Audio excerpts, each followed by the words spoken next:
네, 안녕하십니까. 다들 바쁘신 시기여가지고 시정 질문을 최소화하려는 것 같습니다. 그럼에도 불구하고 제가 오늘 단상에 오른 이유는 곧 6월이 다가오고 그 다가오는 6월에 부천시의 행정의 차별이 없도록 막고자 하는 간절한 마음에 올랐는데요. 네, 시정 질문 하겠습니다. 존경하는 김병전 의장님 그리고 성배 동료 의원 여러분 그리고 시장님 공석이라는 자리에서 엄중한 시기에 시정을 이끌고 계시는 남동경 부시장님 그리고 공직자 여러분, 제가 지난달 이 자리에서 공무직 비노조원과 또 미합의 노조에게 퇴직 시점을 차별하지 말아달라고 질문을 드렸었는데요. 그리고 나서 한 달이 지난 지금에도 어제도 제가 집행부를 만났고 행정국장님과 직원복지과장님 만났는데 답변이 크게 달라지지 않았어요. 태도가 달라지지 않아서 조금 더 확실한 의중을 듣고 싶어서 오늘 질문을 드립니다. 집행부께서 하시는 말씀은 모든 노조와 합의가 되지 않았다. 노무사 자문을 받아보니 문제가 없다. 그리고 무엇보다 지금 현재 시장님이 공석인 상태라 중대한 결정을 내릴 수가 없는 상황이다라고 사실상 소극적으로 행정을 할 수밖에 없는 상황이겠죠. 근데 시장님이 공석이라고 해서 행정의 책임까지 공석이 되어서는 안 되잖아요.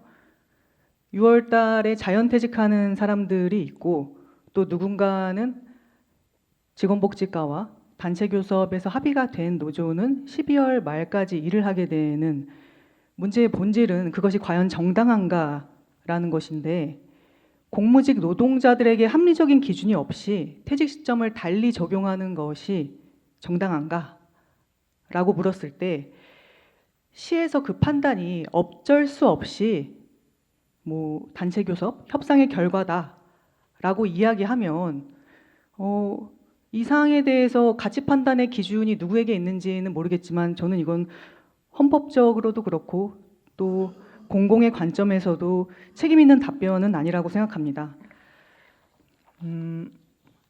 지금 현재까지 상황을 보면은 비노조원인 분들은 아마 12월 말까지 연장할 수 있을 거라는 그 기대감조차 집행부에서 먼저 말을 하지 않았겠죠. 그 노조에 가입해라 안 해라 이 말을 통보를 받지도 못했으니 그냥 자연퇴직하는 상태인 거고 합의가 된 노조원분들은 12월 말까지 한시적으로 연장해서 일을 하는 거죠. 같은 공간에서 일을 하면서도 퇴직 시점에 차별이 생기는 상황인 거잖아요. 그래서 다가오는 6월 말 이전에 제가 집행부께 묻고 싶은 거는 공무직 규정은 시장님이나 또 집행부의 권한인데 집행부가 직권으로 관련 규정을 개정할 수 있는지를 묻고 싶습니다. 만약 개정이 불가능하다고 판단을 했다면 그 판단의 근거가 되는 법적 기준이 있을 거 아니에요. 행정적인 기준이나 정책적인 기준이나 공무직 규정 개정이 불가능한 그 입장이 무엇인지를 명확하게 좀 답변해 주시길 바랍니다. 이 입장이 지나치게 경직되어 있을 뿐 아니라 결과적으로 더 큰 행정적 혼란을 초래할 가능성이 있다고 보여지는데요. 예를 들어 보면은 이번에 6월 말에 퇴직하는 대상자분들이 있고 그 대상자분들이 예정대로 퇴직이 된 이후에 그 빈자리를 메꾸기 위해서 대체 인력을 신규 채용했다고 가정을 해보겠습니다. 이 사안을 차별적 조치로 판단해서 기존 근로자들의 복직이나 소급 적용이 만약에 향후에 적용이 된다면 저희 부천시가 동일 업무에 대해 기존 근로자와 신규 채용 인력을 동시에 안고 가는 이중 부담에 직면할 수 있다라고도 보여집니다. 지금 공무직 전체 퇴직 대상자들을 퇴직 시점 일원화하는 것에 대한 비용 추계를 달라고 하니 처음에는 한 4억 정도를 말씀 주셨는데 다시 정확히 추계를 해서 가져오니 6천만 원 정도라고 또 말씀을 주셨어요. 이 노사 합의를 핑계로 한 차별이나 그 불합리함이 손해배상 대상이라는 최근에 인천지법이나 부산고법의 판례가 있어서 제가 염려스럽더라고요. 이런 판례들이 다수 존재한다면 우리 부천시도 이와 비슷한 적용을 받지 않을까라는 생각이 들었습니다. 그래서 다시 묻습니다. 퇴직 시점 1원화에 대한 법적 근거가 무엇인지, 하지만 제게 준 자료에는 법적 근거가 없다라고 명시를 했거든요. 현재와 같은 차등 적용 방식이 부당 노동 행위에 해당할 가능성은 없는지 묻고 싶습니다. 퇴직 시점 1원화가 법적인 근거가 있는 사항이 아니라고 자료 요구에 제출해 주셨는데요. 이 말을 다시 바꿔 말하면은 노조와의 협의를 통해 결정된 상황이기 때문에 현재 부천시의 행정에는 문제가 없다. 법적 근거가 이것도 없다라고 스스로 시인하고 있는 상황인 것 같습니다. 그러니까 즉 법령이나 조례, 상위 기준에 따라서 정해진 게 아니라 협의 결과에 따라 결정된 사안이기 때문에 협의에 따라서 같은 장소에서 같은 일을 하더라도 근로자의 퇴직 시점을 다르게 적용할 수 있다라고 집행부가 그렇게 판단을 한 것이죠.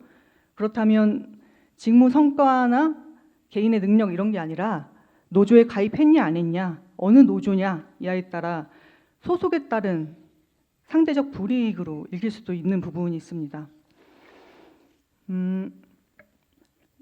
제가 이거를 법률 검토를 받아봤냐고 여쭤봤을 때 우리 시가 자체적으로 노무자문을 받았다고 했었거든요. 근데 이 자문이라는 게 행정적인 참고 자료는 될 수 있어도 공공기관이 감수해야 할 어떤 헌법적 가치라든지 노동의 책임이라든지 이 모든 것들을 일괄적으로 면책해 주는 근거가 될 수는 없다고 봅니다. 그래서 객관적으로 다시 세세하게 한번 점검해 보길 바랍니다.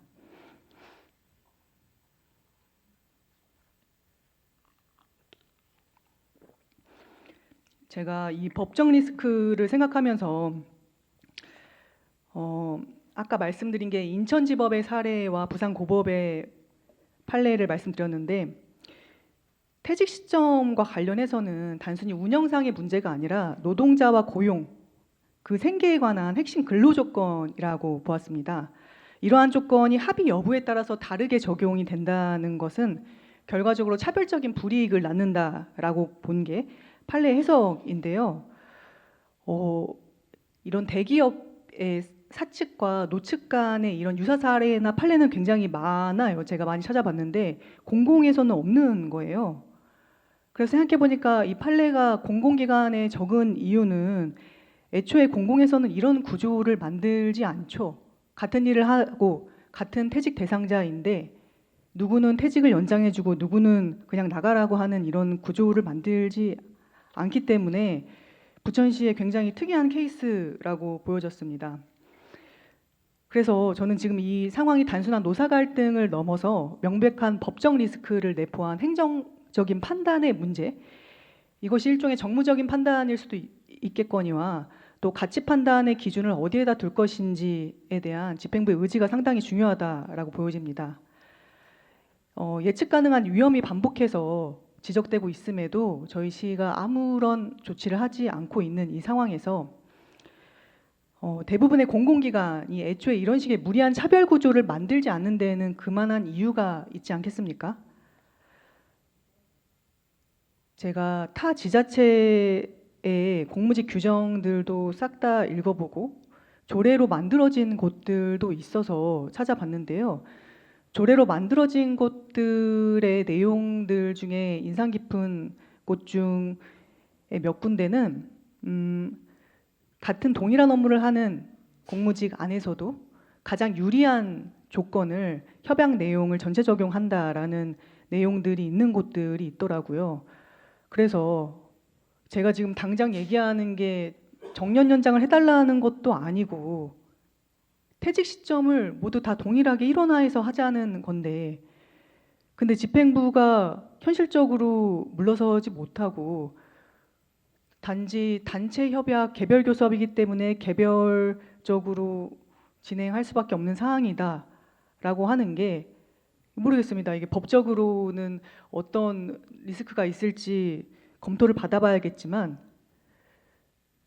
다른 공공기관에서는 이런 식으로 퇴직 시점을 차별 두지 않고 있거든요.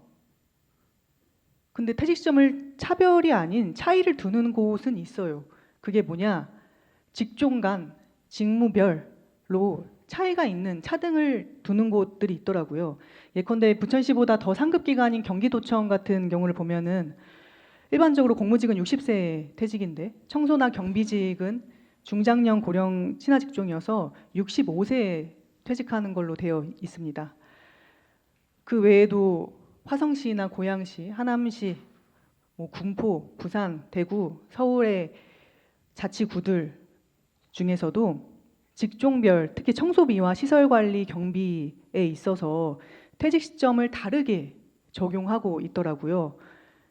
그러니까 퇴직 시점에 대해서 다르게 적용하는 것이 가능하다면 일종의 예컨대 고령자 친화 직종 같은 직종에서 검토를 해보면은 좋지 않을까 하는 생각이 들어서 제가 제안을 드렸거든요, 집행부에. 그랬더니 집행부가 직종별로 차등을 주면 차별을 두면 안 된다고 또 이야기를 하셨어요. 그렇게 말씀을 들으니 직종별 차등은 안 되고 노조별 차등은 된다라는 말인 거잖아요, 지금. 각 노조별로 퇴직 시점이 지금 다르고 비노조인 사람도 퇴직 시점이 다른데 그러면 늦게 채용되신 분들만이라도 검토해 보면 어떻겠냐, 청소미와 경비 시설 관리 등 검토해 보자라고 하니 직종별 차등이라 그건 또 안 된다는 거예요. 이거는 노조를 나눠서 퇴직 시점을 다르게 하는 건 차별이 아니고 직종이 달라서 퇴직 시점을 다르게 하는 건 차별이 되는 게 좀 이해가 되지 않습니다. 실제로 많은 지자체에서 환경미와 청사비와 경비직을 일반 공무직들과의 퇴직 시점을 달리해서 별도로 관리하고 있는 곳들이 있으니 집행부에서는 이것을 좀 참고해서 우리 부천시의 공무직 규정에도 적용할 수 있는 방안이 있는지 정말 심도 있게 현실적으로 검토해 주셨으면 좋겠습니다. 진짜 6월 말이 얼마 남지 않았어요. 이 사안에 대해서 집행부에서는 모든 노조가 합의를 해야지만 비노조원에게까지도 적용을 시켜준다라는 너무 뚜렷한 입장을 보이고 있는데요. 근데 협상이라는 거는 뭐 공정함도 중요하고 노조 간의 감정도 중요하겠지만 시청이라는 하나의 조직 안에서 동일 직무를 수행하는 공무직 근로자들이 노조의 가입 여부에 따라서 퇴직 시점이 달라지고 이런 건 행정이 자기 부정이 아닌가 싶습니다. 단체 협약이라는 게 노사 간의 계약이지만 공무직 관리 규정은 부천시가 정하는 법이고 사측이나 경영권자의 가치 판단의 차이라고 생각을 합니다. 지금 이 시기를 놓치면은 행정의 혼란과 불필요한 갈등은 더 커질 수밖에 없다라고 보는데요. 최근에 제가 또 찾아보니까 국민권익위원회에서도 공공공무직 근로자의 불합리한 차별 방지를 위해서 기관별로 공정하고 통일된 인사 규정을 마련할 것을 권고해서 지침이 또 내려왔었더라고요. 지금 필요한 거는 핑계가 아니라 결단인 것 같습니다. 이것을 핑계라고 느끼지 않게 하려면은 명분을 가져다 주십시오. 공무직 퇴직 대상자들에게 퇴직 시점이 차이가 있어도 된다라는 명분을, 법적인 명분을 가져다 주세요.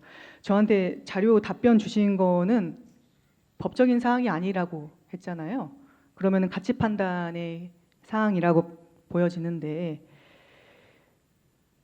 실제로 어떤 식으로 행정이 이루어지고 집행이 되는지는 우리 내부에서 더 많이 아시고 불필요한 갈등이 더 커질지 아니면 이 갈등이 잠식이 될지는 현장에서 일하시는 분들께서 잘 아시리라 생각됩니다. 그래서 6월 말 전에 사단이 나기 전에 조속한 공무직 규정과 퇴직 시점을 정리해 주시길 바랍니다. 그리고 사회적 합의가 이루어져야겠지만 제가 앞서 언급드린 중장년 고령자 친화 직종만이라도 다른 지자체에서도 많이 하니까 단계적으로 연장을 검토해 보면 어떨지에 대한 논의를 시작해 주셨으면 좋겠습니다. 네, 이상입니다. 감사합니다.